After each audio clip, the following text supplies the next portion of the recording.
tem colega aqui, o Nilson vai gravar para nós também. Tá ok?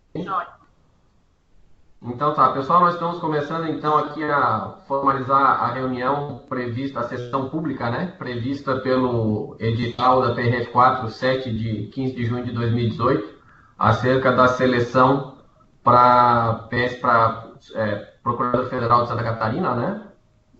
Onde havia iniciado com 2 candidatos, com a Daniela Zaragoza e o Luiz Allende, mas houve uma desistência do candidato Luiz Allende, permanecendo então hoje a sessão pública tão somente para ouvir a Daniela.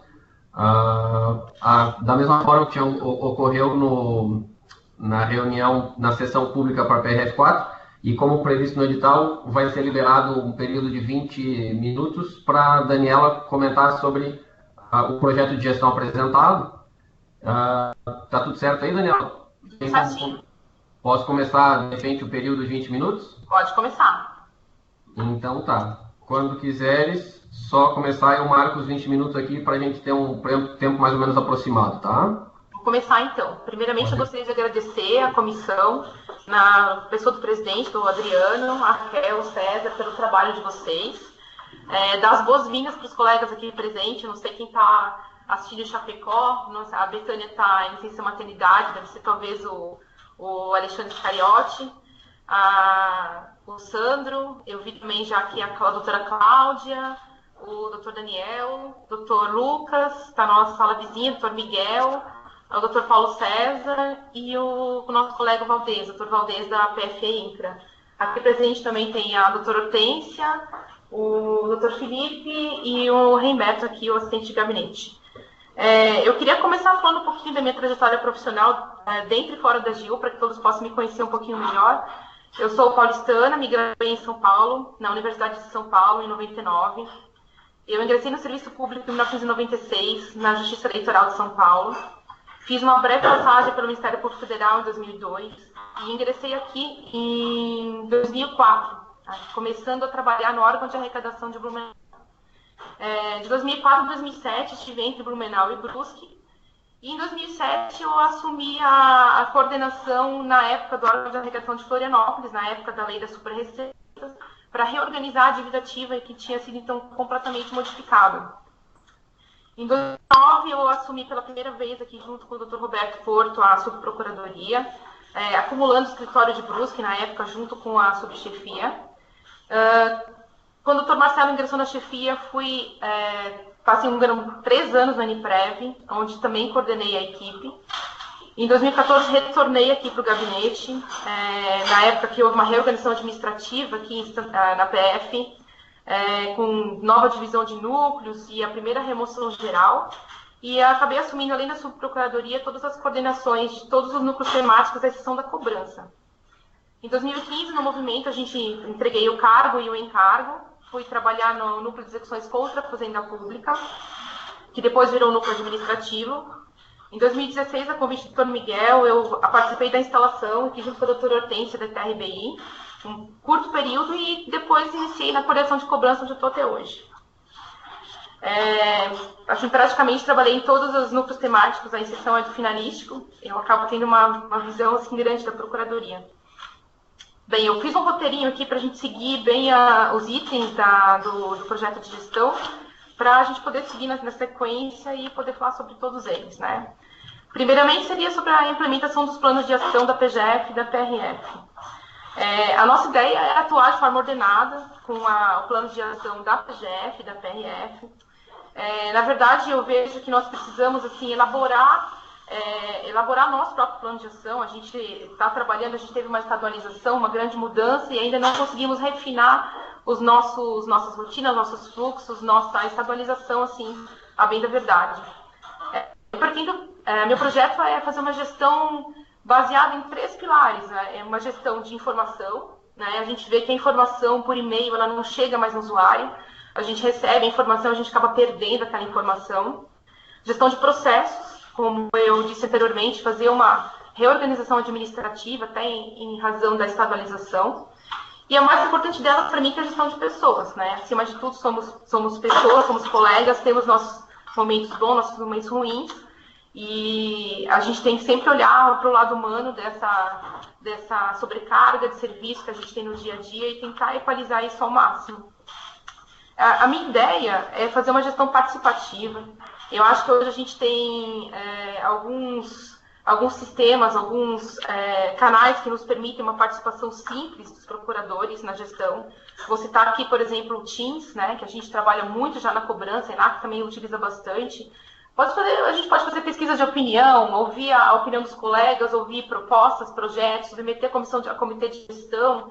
Eu acho que está faltando um pouquinho dessa participação direta dos colegas na gestão da PF Santa Catarina. Vou passar para o segundo ponto, participação da unidade nos projetos estratégicos nacionais, regionais e estaduais. Acho que nós somos um projeto, né? Esse projeto da estadualização, na verdade, somos um projeto na PGF hoje.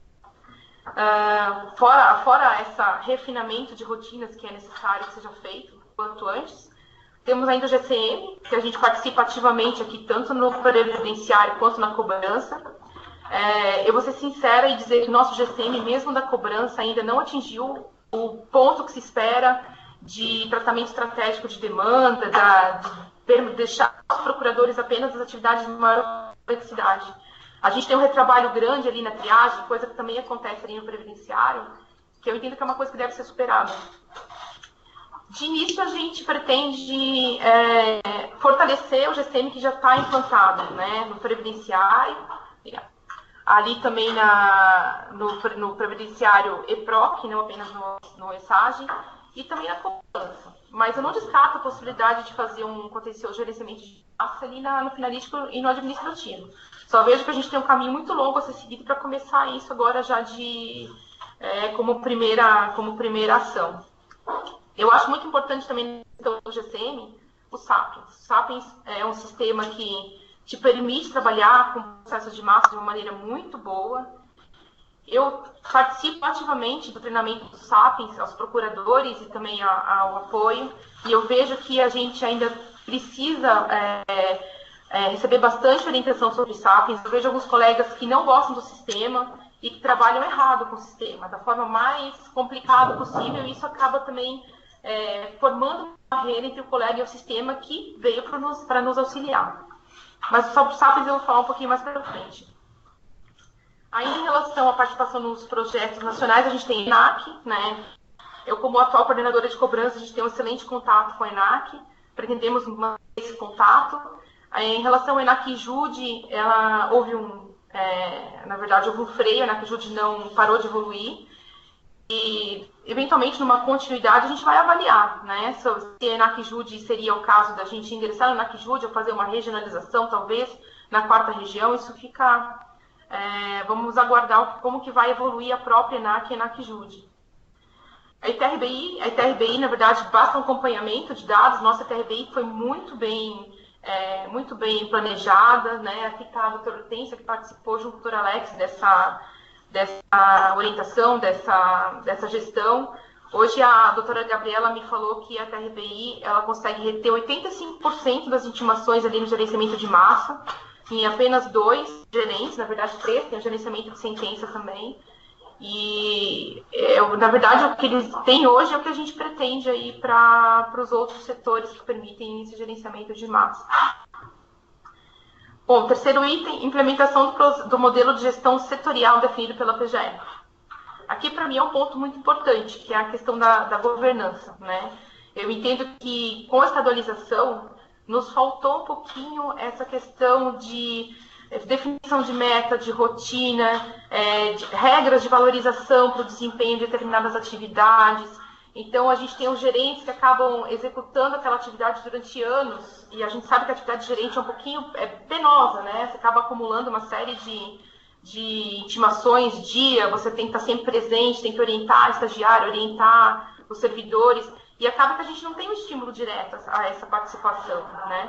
Então, a ideia é trazer os colegas na próprio projeto dessa mudança, para que entendam também a necessidade do estimular a participação e trazer uma sensação de pertencimento àquele projeto, né? Eu, assim, prevejo fazer regras de valorização e incentivo por exemplo, a escolha de uma sala, o uso de uma garagem, ou então a prioridade na marcação de férias. A ENAC, por exemplo, já usa com sucesso essa questão do incentivo, né? Eles têm uma meta, não é o seu caso aqui, porque meta com contencioso, eu não sei se daria para trabalhar da mesma forma como a ENAC trabalha. Mas o procurador que bate a meta, ele tem um dia mais, por exemplo, de desobrigo. Então, eu acho que acaba sendo uma forma de valorizar pelo desempenho de algumas determinadas atividades. Deixa eu ver o tempo aqui. Novos projetos e soluções para a melhoria do desempenho da unidade. Bom, o primeiro deles é a questão da reorganização. Eu acho que em 2019 nós vamos passar por um momento muito difícil, nós teremos muitas baixas no apoio administrativo, teremos baixas de procuradores. O Dr. Lucas outro dia me reportou que teremos baixas, inclusive, nos terceirizados. Então, vai ser um momento de reorganizar, e se nós não nos redimensionarmos nossa força de trabalho, a tendência é que a gente não vai conseguir dar vazão à demanda, né? Então, seria o primeiro projeto assim, para essa nova gestão, é o refinamento dessa organização administrativa. Eu acho que a gente pode aferir nas equipes e procurar especializar um pouquinho mais. Eu acho que o NPREV tem campo de especialização, é uma equipe grande. O que me segura um pouco para especializar ao máximo é a criação de equipes muito enxutas. Eu acho que equipes muito pequenas ela não é produtiva para ninguém, nem para o colega que ela fica, porque acaba que alguns saem de férias ao mesmo tempo, acaba sobrecarregando o colega. Mas, na medida do possível, até eventualmente com a participação da PRF, poderíamos criar grupos regionais especializados. Projetos também de pronto, sim, para o início da gestão, seria a integração com o PJE, com o ESAD. A gente perde muito, muito tempo ainda, e eu vejo pelo trabalho do Newton que 80% dos servidores dele trabalham com baixar o processo do ESAG e colocar dentro do SAPIENS, né? Então, talvez a gente conseguisse evoluir nessa integração, a gente possa reorganizar e ter ainda mais apoio para fazer eventualmente uma triagem no GCM, quem sabe. Também gostaria de adotar políticas de conscientização do IVT. Eu acho que a gente trabalha muito e a gente não consegue mostrar o que a gente faz, porque ou pela má utilização do SAPIENS, ou pela não utilização do sistema, a gente não consegue mostrar que a gente trabalha ou quanto a gente trabalha. Então, perdemos vagas já em razão do baixo do IVT. Então, eu entendo que a conscientização sobre a existência do índice e da importância dele para a PGF é muito importante. Também coloquei aqui no meu projeto sobre a gestão da informação, né? Como eu disse inicialmente, não vejo que o e-mail hoje seja um meio eficaz de transmissão da informação, porque a gente perde. Então, eventualmente, deixar você poder ter canais no Teams com a informação lá toda centralizada por tema, eu acho que facilita bastante o trabalho dos colegas. Item 5. Formas de acompanhamento de resultados, estratégias de comunicação interna e divulgação do trabalho da unidade. Bom, assim como a gente já faz na cobrança, né, a gente pretende divulgar os dados gerenciais mensalmente, mesmo quando eles estão errados, né? Esse mês, por exemplo, nosso gerenciamento de massa não foi bom. Mesmo assim, os dados gerenciais estão ali no nosso canal estatístico do SAPIENS. Entendo que os colegas têm que conhecer, até para propor novos projetos, novas ações. Eu acho que nós temos que padronizar os SAPIENS. Eu vejo os SAPIENS da PF sem seguir o próprio manual de criação de setores no SAPIENS. A gente acabou criando setores meio de forma aleatória, o que dificulta bastante a obtenção de dados estatísticos, né? Como eu já falei inicialmente, também nesse ponto eu destaquei a necessidade de treinamento sobre os SAPIENS, né? A semana passada eu fiz o último treinamento e eu vejo que os colegas, a gente está já há 2 meses trabalhando com o sistema integrado e alguns colegas continuam trabalhando da maneira mais difícil com os SAPIENS, ou seja, aquela barreira com o sistema, que o sistema não vai te ajudar, continua crescendo. Para isso a gente pensa também, já existe na verdade um canal aqui de divulgação dos SAPIENS na PF Santa Catarina, tem os manuais ali, o pessoal que participou do último treinamento já está incluído no canal. Pode ter acesso aos manuais, acesso aos vídeos que foram gravados do Paraná, que facilitam bastante nosso trabalho no sistema. Item 7, 5 minutos só, né? Item 6. Integração com as procuradorias federais junto às autarquias e fundações públicas federais, relacionamento com os órgãos externos.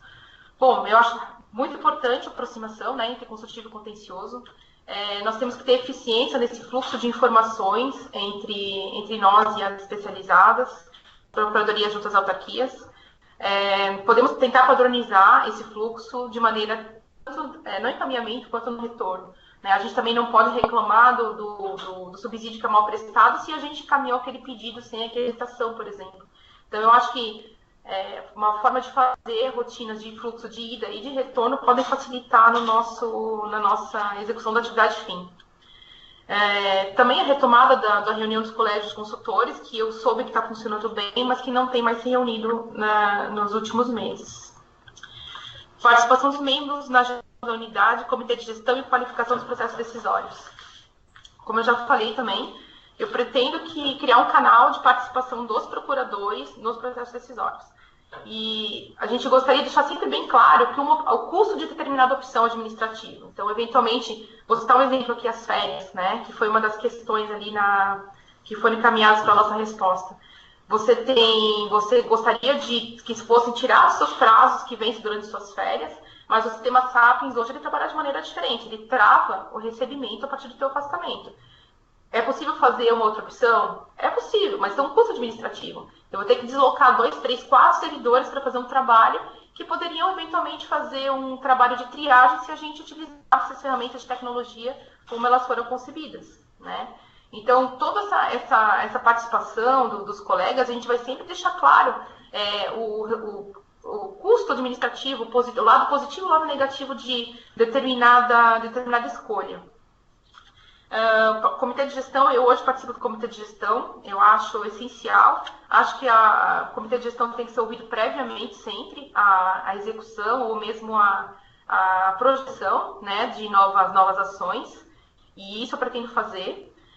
Uma consulta também periódica sobre a gestão, o que está errado. A gente fica aqui na coordenação, então em um cargo de chefia, a gente acaba se distanciando um pouquinho do contexto, né, do processo ali, do peticionamento. Então, a gente tem que ouvir os colegas para saber o que está acontecendo, né? Só assim a gente vai conseguir evoluir. Eu vou ter que acelerar porque tem pouco tempo. Integração, motivação e relacionamento interpessoal da unidade. Para mim, a sobrecarga de trabalho e o distanciamento das unidades dos colegas que trabalham remotamente são um desafio a ser enfrentado, né? Eu acho que a gente não vai se exigir do colega presença física, mas a gente precisa que o colega participe, né? Então não precisa estar aqui, a gente pode estar numa equipe online, via Office 365, ou então uma reunião, mas o colega precisa participar das decisões da Procuradoria, precisa participar das decisões do núcleo. Sobrecarga de trabalho, tem um outro item aqui na frente, vou pular então usando o tempo também. A equalização do volume de trabalho. Esse é um ponto importante, né? Porque eu entendo que não é apenas extraindo relatórios do Sapiens que a gente vai conseguir equalizar o volume. Cada setor, cada subnúcleo dentro do setor, cada núcleo tem o seu volume, a sua complexidade, a própria estruturação, né? Não necessariamente quem trabalha num determinado núcleo com mais intimações vai trabalhar realmente mais. Então, tudo isso deve ser levado em conta e sopesado. O que eu gostaria, assim, de realmente poder evoluir é no setor de apoio. Eu acho que uma má organização do setor de apoio impacta diretamente na nossa atividade fim. Pretendo adequar a jornada dos servidores, né? A gente agora com essa atualização, cada um está fazendo um horário diferente aí nas seccionais, na unidade, a gente tem que uniformizar isso. Sou favorável à jornada semipresencial dos servidores, mas como instrumento de mérito, né? Para quem trabalha realmente bem, produz bastante, com aumento de carga, eu acho que é um instrumento importante que possa ser utilizado. O último ponto é a capacitação da equipe. Precisamos da aplicação à portaria, né, que prevê o nosso planejamento interno de capacitação. Quero aqui parabenizar a escola da AGU. A doutora Vânia realmente modificou a escola. Então, a gente está vendo diversos cursos, treinamentos, e eu vejo a participação dos colegas nesses treinamentos. Eu acho que a gente poderia ampliar um pouquinho mais e até talvez qualificar essa participação em projetos de capacitação.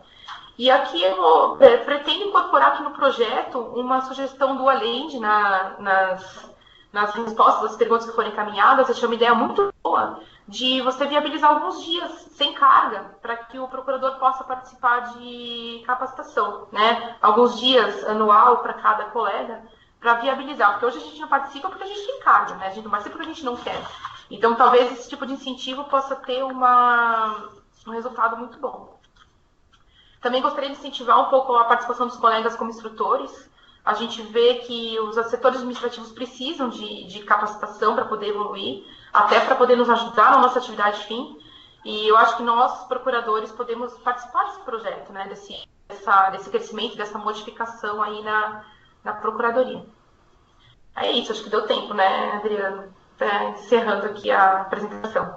Na realidade, eu até descontei o período que tu estava dando as boas-vindas ali para os se quiseres, tem mais 1 minuto e 20 aí. Não, mas acho que encerrei. Agora eu vou vir as perguntas, né? Eventualmente eu complemento. Isso, exato. Agradeço aí pela tua apresentação. Eu até acho que como tu, pelo jeito, fosse décimo acelerado em algumas coisas, né? Eu acho que às vezes os questionamentos acabam colaborando, por vezes, para dar essa... complementar alguma coisa que possa ter deixado, assim, pela rapidez da apresentação, né? Porque são 20 minutos mesmo. Nas questões aqui, na realidade, nós tivemos aqui no processo oficial, vieram apenas 2 questões de um colega só, que foi o Dr. Fernando Hack, que encaminhou nesse para o e-mail da PRF4, né? Uma delas é a seguinte, ó. Claro que às vezes fica repetitivo em relação ao que já falasse, se tiveres alguma coisa mais para complementar, né? Às vezes pode ter alguma coisa que não foi comentado antes. A primeira delas é o seguinte: qual a proposta dos candidatos ao cargo de procurador-chefe da PFSC para possibilitar uma maior participação das unidades do interior na gestão da PFSC, tanto do ponto de vista da estadualização, como do ponto de vista administrativo, com destaque para a função dos procuradores seccionais federais na gestão das unidades instaladas e estruturadas e instalação e estruturação? Posso responder? Pode. Eu vou copiar, se quiseres ver ela de novo, eu vou colocar aqui embaixo no texto ali, para aparecer ela inteira, tá? Na verdade, eu acho que nós estadualizamos. A nossa estadualização foi uma distribuição centralizada de processos, né? E eu acho que ainda não estadualizamos de fato. Dos projetos que eu posso apresentar, eventualmente, é uma descentralização de coordenações, por exemplo. Não vejo necessidade de ter todas as coordenações aqui na capital.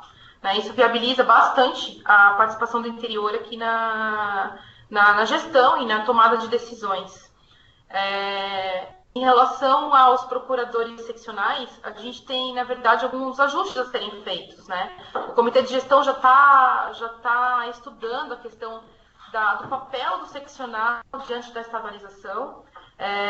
Eu entendo que a gente deve aguardar a conclusão do comitê, mas eu já vejo que alguns papéis a gente está fazendo em duplicidade. Então, talvez a gente tenha que eliminar esses papéis em duplicidade, viabilizar a participação, até quem sabe, na participação do interior aqui no projeto de tomada de decisões da capital. Mas, sobretudo, sim, eu resumiria a resposta em reorganizar, fazer a estabilização efetiva e, quem sabe, distribuir coordenações e gerenciamentos pelo interior. Encerrou? Sim, vou pegar uma. Ok. A segunda questão, eu já vou copiar ela aqui também no cantinho aqui, para ficar fácil de ver, mas é o seguinte, também do Dr. Fernando Hack. Qual a proposta da candidata no tocante ao auxílio contribuição a ser dado pela PFSC no tocante ao gerenciamento e gestão administrativa das unidades do interior estruturadas e em estruturação? Na verdade, eu acho que o Fernando talvez se refira a Blumenau, né? Pelo menos foi o ponto da pergunta dele. Claro que apoiaremos aí a estruturação da nossa última unidade, que é a PSF Blumenau. Em relação a já estruturadas, é aquilo que eu comentei. A gente estadualizou uma gestão centralizada de distribuição, mas eu vejo que as pessoas ainda estão trabalhando de forma... cada um trabalha como vinha fazendo antes. A gente estadualizou no papel, mas ainda não conseguimos estadualizar oficialmente. Eu vou citar um exemplo aqui rápido, tá? A gente vê própria cobrança, a gente vê servidores que recebem processos da PF, que seriam mantidos nos núcleos estaduais da PF, e o que eles acabam fazendo? Mandando aquele processo de novo para a seccional. Então, assim, não está claro, até para o apoio administrativo, o que é a centralização. Né? Eles precisam saber que eles não precisam mais mandar aquilo para a seccional. Eles permanecem lotados na PF, em Santa Catarina. Eu acho que um dos grandes, como que eu vou dizer, a primeira ação que a gente tem que adotar é essa reorganização administrativa do próprio apoio administrativo dos próprios procuradores. Né? A gente vê procuradores com dificuldade mandando intimação para cá via protocolo. Né? Então, isso precisava ser revisto, porque a gente está fazendo um trabalho. Né? Na verdade, seria refinar as rotinas e fazer com que todos trabalhem de forma estadualizada, e não só uma centralização de distribuição. Perfeito. Aí tem só mais algumas questões aqui, que eu pincelei até do questionário que teve estadual, né, para a gente só passar por mais alguns pontos. A candidata pretende fazer uso constante de reuniões do Comitê de Gestão? Entende relevantes tais reuniões no intento de descobrir e discutir previamente as experiências de outras unidades na busca de melhores práticas para a estadualização? Sem dúvida, né? Como eu falei já na apresentação, eu participo do Comitê de Gestão. Eu acho muito importante chamar o Comitê de Gestão antes da tomada da decisão. A gente poderia retomar em reuniões mensais. Poderíamos até participar, os colegas, das nossas reuniões. A gente acaba se reunindo aqui no Comitê de Gestão e os colegas não sabem que a gente se reúne, né? Então, eventualmente, fazer pautas e divulgar e colher sugestões, eu acho muito importante e pretendo utilizar sim. Ok. A candidata entende importante a apuração e divulgação periódica de relatórios quantitativos de volume de trabalho dos procuradores federais, dos servidores e respectivos núcleos e subnúcleos temáticos, a fim de averiguar continuamente a necessidade de ajustes internos para manter uma adequada carga de trabalho? Sim, como eu falei na apresentação, em relação aos procuradores, a divulgação vai ser mensal, né? A gente não necessariamente vai divulgar, mandar e-mail, mas vai estar ali no canal da divulgação de estatística, mesmo quando a gente vê que está errado, que o gerenciamento de massa não funcionou. Eu acho que a gente tem que divulgar e até para poder corrigir. Em relação aos servidores, esse é um ponto muito importante.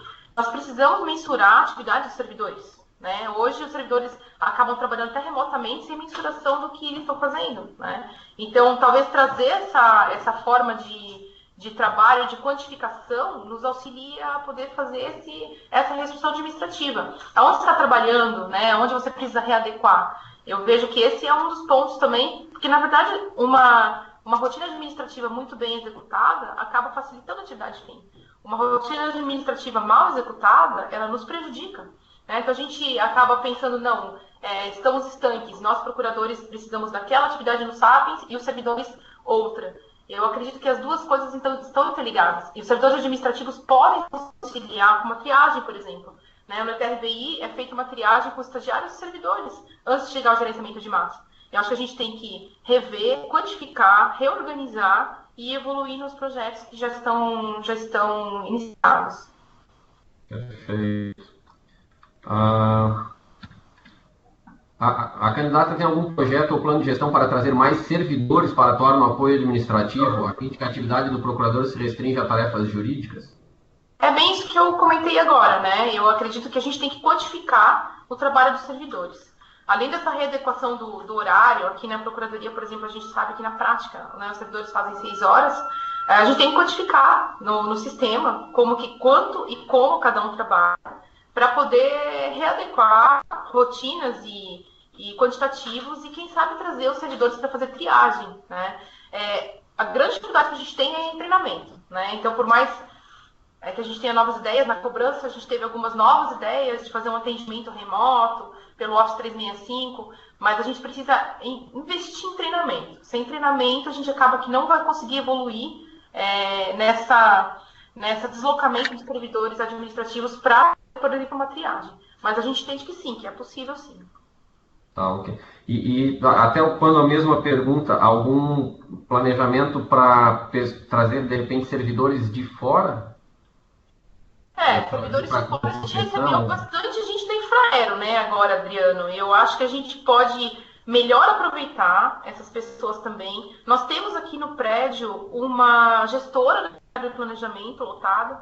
Eu acho que a gente teria que aproveitar muito melhor essa mão de obra, né, do que hoje, se não me engano, ela faz as estatísticas. Talvez a gente possa usar essa colega para que ela possa fazer treinamentos e fazer esses novos projetos de deslocamento dos servidores. Óbvio que a gente sempre conta com a parceria aí das nossas especializadas, né? A UFSC, aqui, o Dr. César, que já foi chefe ali da Procuradoria Geral, eles têm servidores, já trouxemos alguns, né, César? Eu sei que tem outros no caminho, por exemplo, a gente tem o André, não sei como é que foi essa... Mas a parceria com as especializadas e com as Procuradorias Federais de Autarquia sempre viabiliza, né, essa vinda de novos servidores. Afinal, agora em 2009, quem é do INSS já antigo, em janeiro vai se aposentar. A gente tem previsão aí de pelo menos 30% sair em janeiro. Esse é um ponto bem importante. Perfeito. A outra é conhecida a sobrecarga de trabalho do NEPREV e SAGE, não só pelo número de processos em que atuam, mas pelo sistema utilizado pelo TJSC. Também é conhecimento comum um enorme percentual de processos de benefício por incapacidade nesse subnúcleo. Qual o seu entendimento sobre a possibilidade de criação de uma equipe de trabalho para benefício por incapacidade na Justiça Estadual? Eu entendo que é possível, mas tem algumas peculiaridades, né? O sistema é diferente. A posição da PSDJ ela é diferente na Justiça Estadual, não tem uma requisição direta, por exemplo, mas alguns elementos que são utilizados na ITRBI podem ser também utilizados no gerenciamento de massa do ESAGE. Eu, por coincidência, semana que vem vou trabalhar uma semana ali no ESAGE. Eu não sei exatamente como ainda está sendo feito o gerenciamento, mas vou poder visualizar isso em loco. Eu acredito que os servidores eles juntam os processos administrativos do Sapiens, depois aquilo se mistura de novo e vai para a triagem dos procuradores. Eu acho que talvez a gente possa alinhar eventual juntada ali do processo administrativo com uma pré-triagem, viabilizando que o gerenciamento tenha menos gerentes, tenha mais gente. Isso, como eu te falei, assim, é necessário que a gente veja exatamente como está funcionando. É apenas uma ideia. Eu acredito que semana que vem eu vou ter alguma boa ideia sobre essa modificação. Mas eu acho que tem muito gerente ali, né? Talvez fosse o caso da gente conseguir trazer mais coisa para os servidores fazerem, mais apoio, estagiário, e talvez desafogar um pouquinho o gerenciamento para poder ter mais colegas fazendo a atividade jurídica de maior complexidade. A outra questão acho que já foi tratada, né? Ela trata da questão das férias. Diversos colegas reclamam de adentrar suas férias atuando em processos que permanecem sob sua responsabilidade com as regras atuais. Possui algum projeto para que os procuradores possam efetivamente não ter processos vencendo em suas férias? Foi tratada já a questão dos limitadores, nessa questão dos Sapiens, né? Na verdade, assim, é uma mudança de cultura, né? O Sapiens ele veio com essa trava no momento da distribuição. Então, é possível mudar a regra de férias e os processos que se vencem naquele período? É possível. Mas você tem que dar na verdade, o sistema ele não vai trabalhar de forma automática. E isso vai ter um custo administrativo. Você vai ter que ter servidor ali que vai tirar o afastamento do colega, distribuir, redistribuir, anotar afastamento novamente. E a gente já tem aí uma previsão de um êxodo enorme em 2019. Eu não vejo que é o caso da gente investir nessa forma de ação administrativa. O que podemos fazer, eventualmente, é realizar os desobrigos, né? Eu acho que a gente pode aumentar o desobrigo conforme o número de afastamento, o período de afastamento do colega, fazer regras para afastamentos aí em razão de saúde, enfim. Mas eu não vejo, não é uma solução que não seja viável, é uma solução que tem um custo administrativo alto. Então, isso tem que ser esclarecido para os colegas, né? Eu acho que uma das primeiras... Já houve uma pesquisa anteriormente no próprio NPREV sobre essa possibilidade. Eu acho que tem que ser esclarecido para os colegas de cada núcleo sobre o ponto positivo e negativo de cada escolha. Ok. A última questão, acho que na verdade é desnecessária, porque ela já foi tratada dela para quem chegou desde o começo, né? Que é a possibilidade, a candidata tem necessário concentrar os coordenadores de núcleo na PFSC ou ver como possível nomear colegas do interior do Estado. Como eu falei anteriormente, eu vejo como possível criar coordenações no interior, sim. Seria uma boa forma de trazer o interior a maior participação na estadualização. Eu ainda não pensei, tá, em núcleos coordenadores, enfim, mas eu acho que seria uma forma muito positiva de viabilizar a participação, eventualmente de você levar uma sede de gerenciamento, não só a coordenação de núcleo, mas um controle de gerenciamento para o interior. Isso tudo pode ser estudado, sim. Ok. Bom, de minha parte, acho que está ok. Só queria ver se o Dr. César tem alguma questão, ou a doutora Raquel. Doutora Raquel. Doutora Raquel, tem? César tem alguma questão? Eu tenho. E a doutora Raquel? Não consegui ligar meu microfone aqui a tempo. Não tenho nenhuma questão, não. Está tudo esclarecido. Obrigada.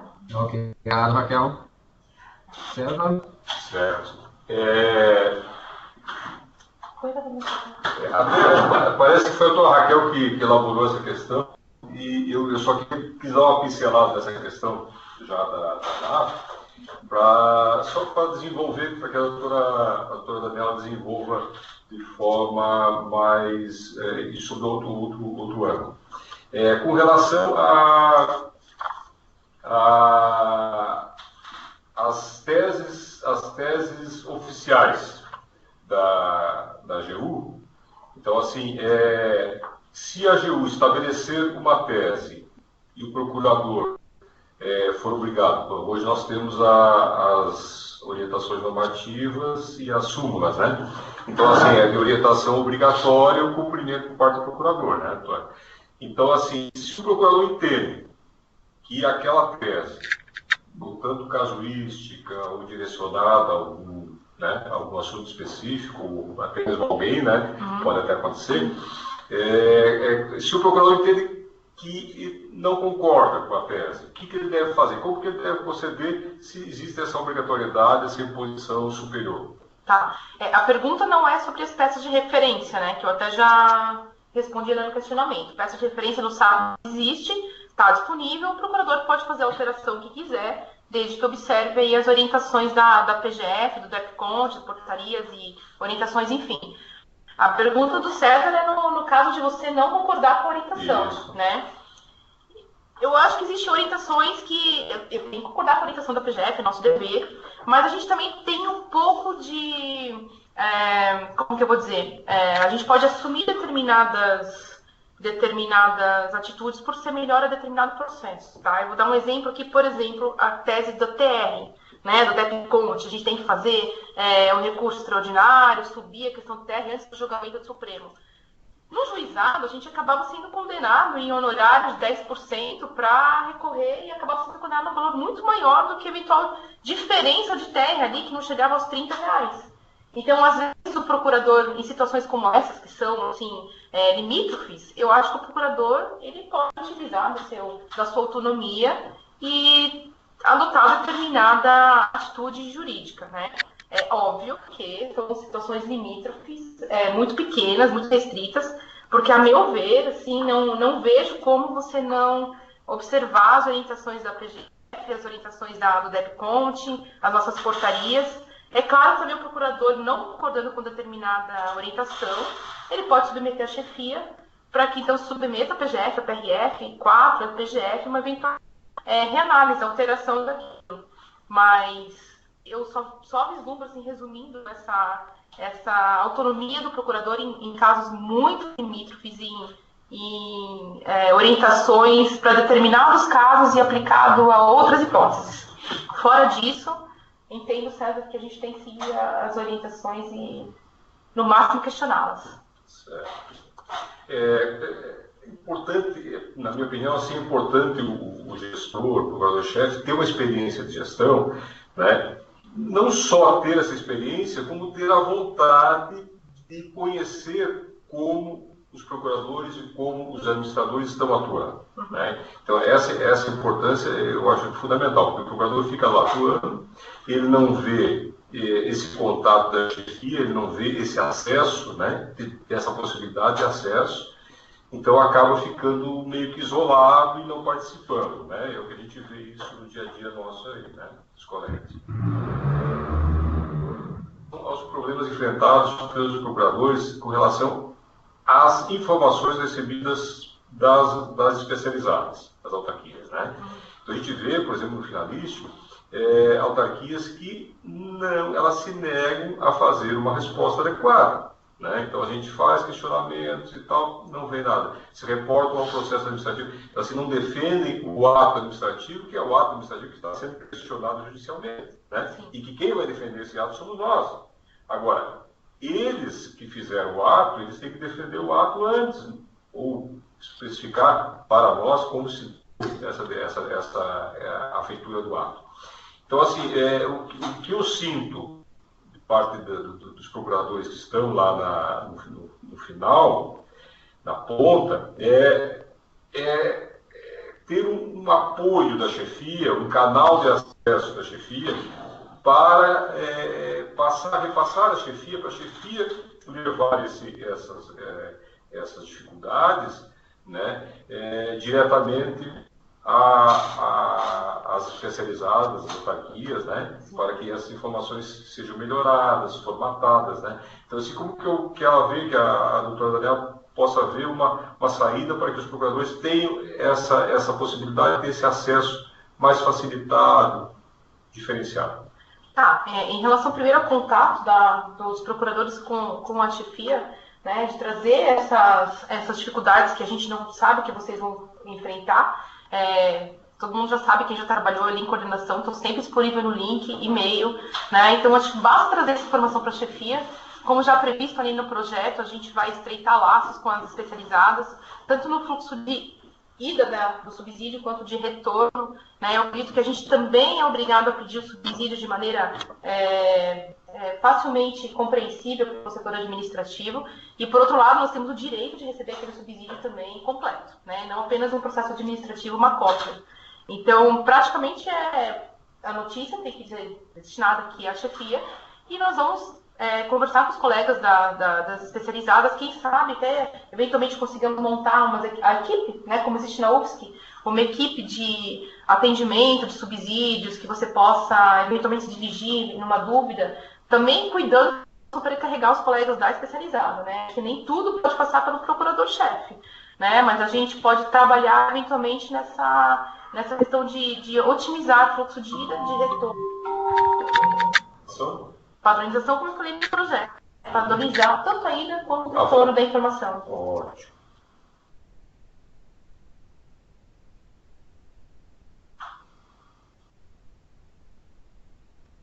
Encerrou, César? Não, ainda tem mais duas. O problema é ler. Quebrou meu óculos. Com relação às eleições, eu acho que é um caminho a seguir que a PGF e a AGU terão que seguir, né, a partir de agora, de pouco tempo atrás, essa questão da democratização na escolha das chefias, né? É uma luta das associações, mas é uma luta principalmente nossa, né, dos procuradores, de quem atua efetivamente, buscar que o seu representado seja o mais democraticamente, com maior possibilidade democrática de ser escolhido, né? E também tenha esse compromisso de retorno depois, porque foi dessa forma escolhido, né? E não imposto por uma chefia, por amizade, sei lá, né? Por outro tipo de relacionamento. Então, assim, o que a candidata entende como correto a partir dessa democratização na escolha dos representantes, se haveria a necessidade, por exemplo, de um tempo de desincompatibilização das chefias já assumidas, dos cargos, porventura, assumidos nesse tempo antes das eleições. Ocorre na eleição política. Sim, eu sou favorável, né, ao processo democrático. É já a terceira vez que eu participo do processo, mas, por outro lado, eu entendo que não é um processo político, né? Nós estamos aqui entre colegas, selecionando um gestor, na verdade não passa de um gestor, pelos seus atributos de gestão e técnicos, enfim. Eu não vejo necessidade de ter incompatibilização, porque não é um processo político, né? A gente não tem uso do cargo para angariar votos ou para fazer propaganda. Eu acho que o nosso processo democrático é um processo de escolha do gestor de acordo com os seus atributos, né? Seja técnicos, jurídicos, administrativos, mas eu não vejo essa politização da carreira, pelo menos assim, eu sou totalmente contrária a ela. E por isso eu acho que não seria necessário uma desincompatibilização. Certo. Com relação ao Sapiens, outra angústia que está na ponta é que o Sapiens ele possui uma formatação, por vezes, complexa, né? E isso dificulta a atuação, e às vezes o procurador tem ideias de como fazer, até em comparação com o EPROC, né? A gente aparece muitas ideias de não ter um canal, a gente sabe que tem um canal a nível de Brasília, esse canal não funciona. Eu, por várias vezes, tentei apresentar sugestões e nunca consegui algum retorno positivo. Então, assim, o ideal seria ter um canal próprio dentro da PF, né? Para que esse alguém responsável para ter esse contato com Brasília possa melhorar essa relação, essa busca de melhoria do Sapiens. Haveria um canal desses? Sem dúvida, teria a possibilidade. Até gostaria de registrar aqui, eu vi a presença do Dr. Jackson ali no link. Nós, PF Santa Catarina, nós participamos da última reunião para fins de adequação, melhora e novos projetos para o Sapiens. Aconteceu agora em maio, se não me engano, acho que era de maio, foi um colega da cobrança. Então nós estamos sendo convidados a participar desse projeto Sapiens, né? Talvez tenha faltado uma maior divulgação, né? Como a gente entrou pela cobrança, a gente acabou divulgando só internamente na cobrança. Na verdade era uma alteração, era um grupo específico para alteração em relação à cobrança. Mas eu acredito que participou também a TRBI, se não me engano, desse encontro. Eu acho que a gente poderia utilizar essa nossa participação, que é efetiva, né, nessas melhorias do sistema, e trazer essas novas ideias. Quanto ao canal direto, além das formas tradicionais que a gente já tem, e-mail, link, a gente pode criar, na verdade já existe. Nesse último treinamento que a gente fez ali do Sapiens, foi criado um canal Sapiens Santa Catarina para divulgar manual, para divulgar vídeos que foram gravados no Paraná. A gente poderia aproveitar esse mesmo canal e fazer ali um canal de sugestões.